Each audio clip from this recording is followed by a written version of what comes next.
որպես անհաս փառքի ջամփա ես իմ մասիս սարն եմ սիրում։ Ավելի բարձր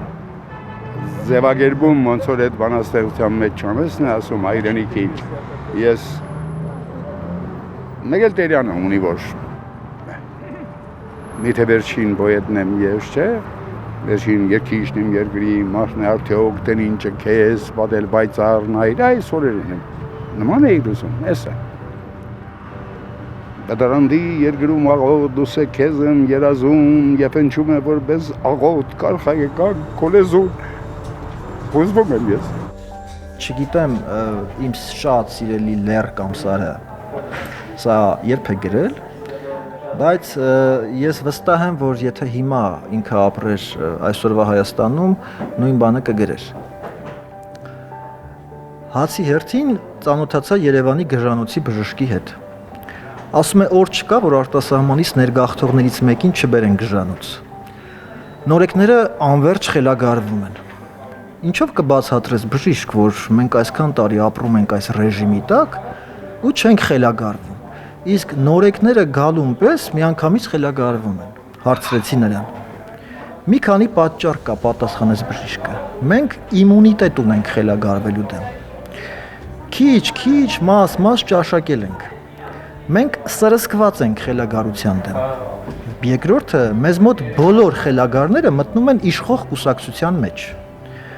Իսկ կուսակցությունը ինչ առավելություններ է տալիս խելագարներին հարցրեցի։ Շատ մեծ։ Խելագարը կուսակցության մեջ ազատ է ջարդելու հարցում, ամեն ինչ տակնու վրա անելու հարցում, իսկ մեզ մոտ մենք հիվանդներին մեկուսացնում ենք ու խիստ պայմաններում պահում։ Բանականությունը թելադրում է, որ հենց Թումանյանից խոսած, որ ամբողջ կյանքում իր ապրեց, այսպես ասած, Դավին անտեղյակ ցավին անտարբեր խիստ մեր օրերին համահունչ է կյանքը սարի հարապարակ ոտքի կոխան ամենքի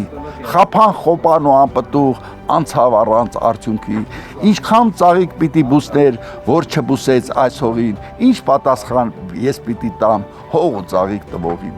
աստվածային Թումանյան հենց Թումանյանի պատվին էլ ես գիրքը նվիրում եմ քեզ աղջիկ ջան Տատիկի սիրտը բարի, գրպանները մի մարան, քնքշությունը ողջ աշխարհի ասես տրված էր նրան։ Գալիս էինք հանդից, դասից, փայփայում էր սիրով մեզ, խնձոր չիրուչուտ էր տալիս, ասում տատը մտածես, բայց մի սնդուկ ուներ տատս, տնից երբեք չէր հանում։ Միշտ իլամուր կողպեքի տակ ես բանալին գրպանում, ասում էինք սնդուկըդ բաց տեսնենք ինչ կա նրանում,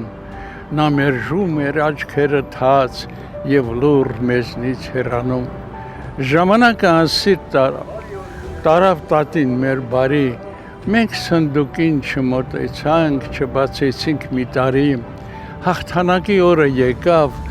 լացի միջից ժպտացինք, Հիշեցինք մեր քաղցր տատին և սնդուկը բացեցինք։ Երեք գլխարկ տեսանք այնտեղ, երեք սև թուղթ, երեք ցավ, երեք որդու կորուս նահեղ մեր սրտերին ծանրացավ,